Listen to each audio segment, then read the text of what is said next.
माता सती द्वारा श्री राम की परीक्षा।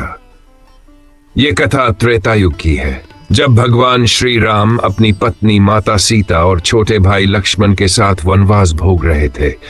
उसी समय लंका का राक्षस राजा रावण माता सीता का हरण करके उन्हें अशोक वाटिका में ले गया।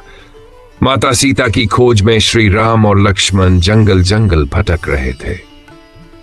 भगवान शिव और माता सती का विचरण। इसी दौरान कैलाश पर्वत पर भगवान शिव अपनी अर्धांगिनी माता सती के साथ निवास कर रहे थे। भगवान शिव सर्वज्ञ, त्रिकालदर्शी और परब्रह्म है। वे जानते थे कि श्री राम परमब्रह्म परमात्मा विष्णु के ही अवतार है और इस धरती पर धर्म की स्थापना तथा अधर्म के विनाश के लिए आए हैं। एक दिन माता सती ने भगवान शिव से कहा, स्वामी, मैंने सुना है कि अयोध्या के राजकुमार श्री राम अपनी पत्नी सीता को खोजते हुए वन वन भटक रहे हैं। क्या यह सच है कि वे साक्षात भगवान विष्णु के अवतार हैं?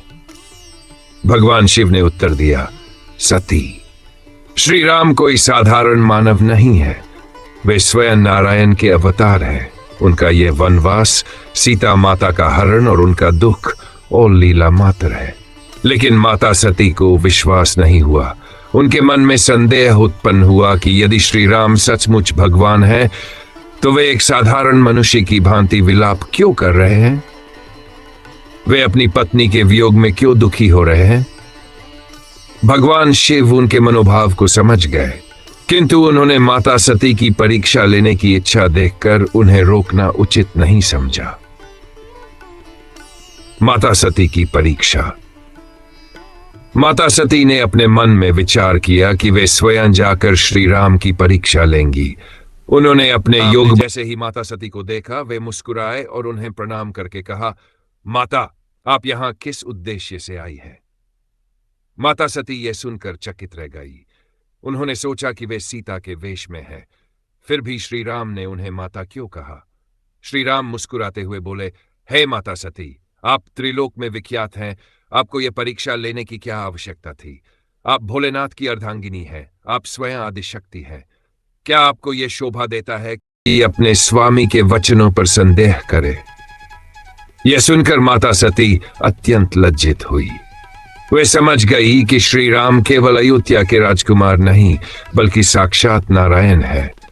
वे अपराध बोध से भर गई और शीघ्रता से वहां से चली गई।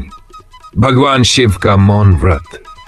जब माता सती वापस कैलाश पर्वत पहुंची तो उन्होंने भगवान शिव से इस घटना का उल्लेख नहीं किया, लेकिन भगवान शिव सब कुछ जानते थे।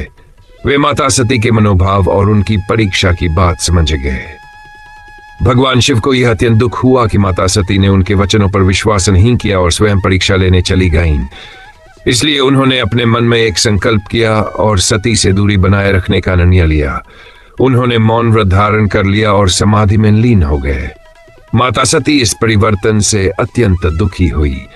उन्होंने प्रयास किया कि भगवान शिव उनसे पहले की भांति प्रेम पूर्वक वार्तालाप करे, लेकिन शिव जी अब उनसे दूर दूर रहने लगे। माता सती का त्याग और पुनर्जन्म। समय बीतता गया।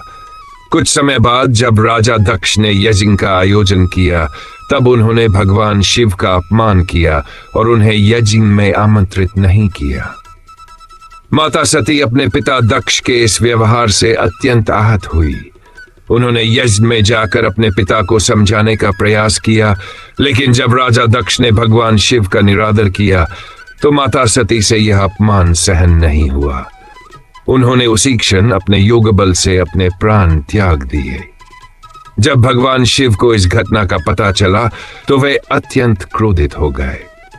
उन्होंने अपने गणों को भेजकर दक्ष यज्ञ का विध्वंस करवा दिया और स्वयं माता सती के पार्थिव शरीर को लेकर समस्त ब्रह्मांड में घूमने लगे। बाद में भगवान विष्णु ने अपने सुदर्शन चक्र से माता सती के शरीर को विभाजित कर दिया, जिससे 5 अंश शक्तिपीठों की स्थापना हुई। माता सती ने पुनः हिमालय राज के घर में पार्वती के रूप में जन्म लिया और कठोर तपस्या करके भगवान शिव को पुनः अपने पति रूप में प्राप्त किया। कथा का संदेश। इस कथा से हमें यह शिक्षा मिलती है कि भगवान की लीला को समझ पाना साधारण मानव के लिए संभव नहीं। विश्वास और श्रद्धा ही परम सत्य की ओर ले जाती है। माता सती ने भगवान शिव के वचनों पर संदेह किया, जिसका परिणाम उन्हें भोगना पड़ा। अतः हमें अपने गुरु और ईश्वर के वचनों पर पूर्ण श्रद्धा रखनी चाहिए और व्यर्थ में उनकी परीक्षा लेने का प्रयास। अगर आपको रामायण की ये अद्भुत कथा पसंद आई तो हमारे चैनल को सब्सक्राइब करें और वीडियो को लाइक करना ना भूलें।